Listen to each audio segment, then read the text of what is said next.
আমরা কঠোরভাবে নিয়ন্ত্রণ করব।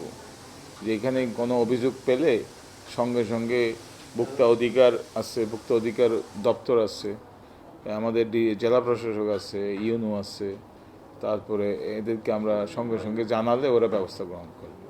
এটা নিয়ে সারা পৃথিবীতে রমজান মাসে মুসলিম দেশগুলোতে মুনাফা করে না, তারা সস্তায় রোজাদারদেরকে সরবরাহ যোগান দেয়। আমাদের এই মানসিকতায় আসতে হবে।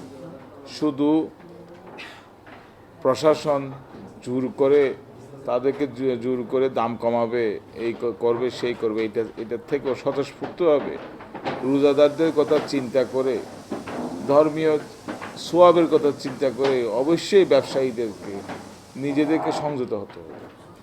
এটাই হবে তাদের জন্য ভালো, আমাদের জন্যও ভালো, সবার জন্য।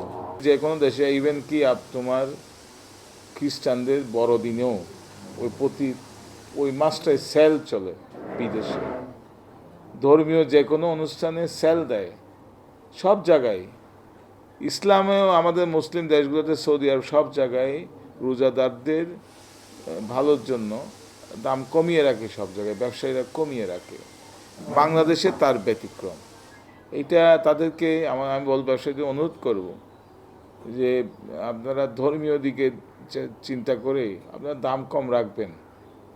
আর যদি বেশি মুনাফা অর্জন করে তাইলে প্রশাসন আছে, ভোক্তা অধিকার অধিদপ্তর আছে, এরা অবশ্যই ব্যবস্থা নেবে। কোনো কম্প্রোমাইজ নাই। যারা এই অসাধু ব্যবসায়ী, যারা রোজাদারদেরকে হয়রানি করছে, ধর্মীয় দিক দিয়েও তো অপরাধ করছে তারা, দুই দিকেই অপরাধ। রাষ্ট্রীয়ভাবে অপরাধ হচ্ছে, ধর্মীয় দিক দিয়েও অপরাধ হচ্ছে।